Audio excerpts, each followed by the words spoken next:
Good morning students. आज हम बात करेंगे क्लास 7C चैप्टर नंबर 5 पदार्थों का परिवहन एवं उत्सर्जन। जीवित प्राणियों की कोशिकाओं द्वारा विभिन्न जैविक क्रियाएं संपन्न की जाती हैं। जैविक क्रियाओं के दौरान कुछ पदार्थों का उपयोग किया जाता है तथा कुछ हानिकारक पदार्थों को शरीर से बाहर निष्कासित कर दिया जाता है।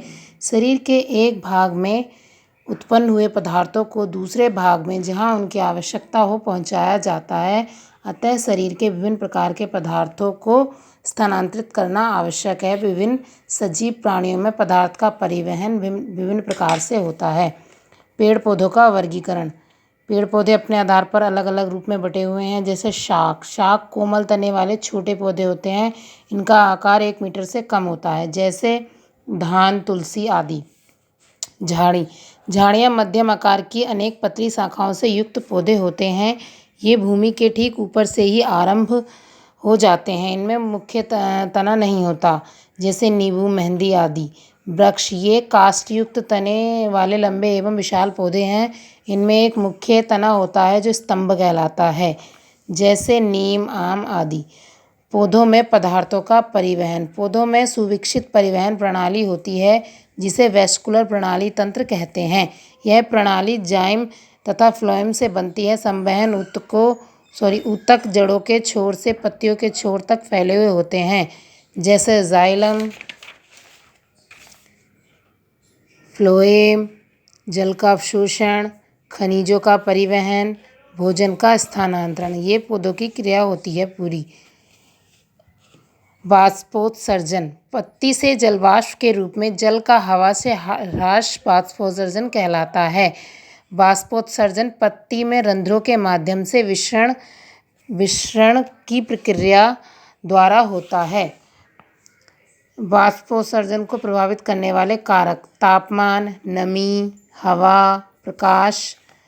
वाष्पोत्सर्जन की उपयोगिता। इसकी उपयोगिता पेड़ पौधों के लिए आवश्यक है। इसके द्वारा पेड़ पौधों में जल तथा खनिजों के परिवहन में सहायता मिलती है। वाष्पोत्सर्जन पौधों को शीतल रखने में सहायक करता है। जंतुओं में पदार्थों का परिवहन। एक कोशिकीय जंतुओं में पदार्थों का परिवहन सामान्य सतह द्वारा होता है, जैसे अमीबा, पैरामीशियम आदि। और बहुकोशिकीय जंतुओं में अधिक दूरी तय करने के लिए पदार्थों के परिवहन के लिए अधिक जटिल तंत्र की आवश्यकता होती है।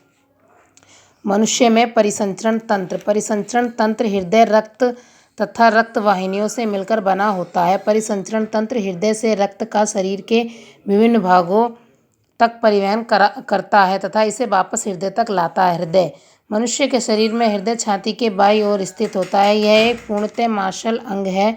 इसका आकार हमारी मुट्ठी के बराबर होता है। हमारा हृदय 1 मिनट में 72 बार संकुचित एवं प्रसार धड़कन द्वारा शरीर के विभिन्न अंगों तक रक्त चलित करता है। हृदय की संरचना। मानव हृदय में 4 कोष्ठक होते हैं: दायां एवं बायां अलिंद तथा बायां एवं दायां अलिंद। ये इस तरीके के इनके और प्रकार हैं। ये हृदय की संरचना का चित्र है। रक्तवाहिनियाँ। रक्तवाहिनियाँ द्वारा ही रक्त हृदय की ओर तथा दूर जाने में सक्षम हो पाता है। रक्तवाहिनियाँ 3 प्रकार की होती हैं: धमनी, शिरा तथा कोशिकाएं। धमनी। ये रचनाएं हृदय से निकलती हैं। ये रक्त को हृदय से शरीर के विभिन्न अंगों तक पहुंचाती हैं। इनकी दीवारें मोटी, लचीली तथा त्वचा में गहराई तक स्थित होती हैं। शिराएं नलीनुमा रक्तवाहिनियाँ होती हैं। ये शरीर के विभिन्न भागों से हृदय तक रक्त लाती हैं। शिराओं की दीवार पतली, लचीलापन रहित तथा त्वचा के ठीक नीचे स्थित होती हैं। कोशिकाएं बहुत पतली होती हैं। कोशिकाएं शिराओं तथा धमनियों को जोड़ती हैं। हमारे शरीर में कोशिकाओं का जाल होता है। रक्त एक तरल संयोजी ऊतक है। यह परिवहन के एक माध्यम के रूप में रक्त नलिकाओं में प्रवाहित होता है। एक स्वस्थ वयस्क के शरीर में 3 से 5 लीटर तक रक्त होता है। रक्त के घटक और उनके कार्य। ऑक्सीजन परिवहन में रक्त की भूमिका। श्वसन, जिसमें ऑक्सीजन अतिस्रावित तथा कार्बन डाइऑक्साइड निस्रावित की जाती है। अतः रक्त इन गैसीय मिश्रणों का लाल रक्त कणिकाओं में उपस्थित हीमोग्लोबिन के माध्यम से परिवहन करता है। हीमोग्लोबिन एक गोलकाय प्रोटीन है। रक्त के कार्य। रक्त छोटी आंत से यकृत तथा अन्य अंगों तक पोषक तत्वों का परिवहन करता है। रक्त शरीर के विभिन्न अंगों में चयापचयी संचार व्यवस्था का वाहक है। इस तरीके से इनके और कार्य हैं। रक्त वर्ण का रक्तदान। रक्त वर्ण 4 प्रकार का होता है, ए, बी, ए बी और कोई नहीं। रक्त वर्ग होते हैं ए, बी, ए बी और ओ। रक्त समूह माता पिता से आनुवांशिक होता है। अब है शरीर में रक्त परिसंचरण। शरीर में विभिन्न भागों में से कार्बन डाइऑक्साइड युक्त रक्त अशुद्ध रक्त दाएं अलिंद में प्रवेश करता है और दाएं नीले में भेज दिया जाता है। यहाँ से रक्त पल्मोनरी धमनी द्वारा पुनः ऑक्सीकरण के लिए फेफड़ों में भेज दिया जाता है। फेफड़ों में यह रक्त कार्बन डाइऑक्साइड देकर अंतःस्रावित वायु से ऑक्सीजन अवशोषित करता है। इस तरीके से रक्त परिसंचरण की प्रक्रिया पूर्ण होती है। हृदय गति एवं नाड़ी। हृदय रक्त का परिसंचरण करने के लिए उसे पंप करता है। इसकी ध्वनि सुनी और महसूस की जा सकती है। यह गति हृदय गति तथा धड़कन कहलाती है। लसिका तंत्र। लसिका एक हल्के पीले रंग का लिग्नोफोसाइट कोशिका WBC युक्त तरल है। लसिका का प्रवाह लसिका तंत्र में केवल एक ही दिशा में ऊतकों से हृदय की ओर जाता है। अब है उत्सर्जन। सजीव प्राणियों में विभिन्न जैविक क्रियाओं के समान अनेक अपशिष्ट पदार्थ उत्पन्न होते हैं। इनमें से कुछ अपशिष्ट पदार्थ विषैले तथा कोशिकाओं के लिए हानिकारक होते हैं, अतः इन्हें शरीर से बाहर निकालना आवश्यक होता है। इस क्रिया को उत्सर्जन क्रिया कहते हैं। पौधों में उत्सर्जन अलग तरीके से होता है। पौधों में उत्सर्जन के लिए विशेष अंग नहीं होता। वे इस क्रिया को निम्नलिखित विधियों से पूर्ण करते हैं, जैसे श्वसन तथा प्रकाश संश्लेषण के माध्यम से।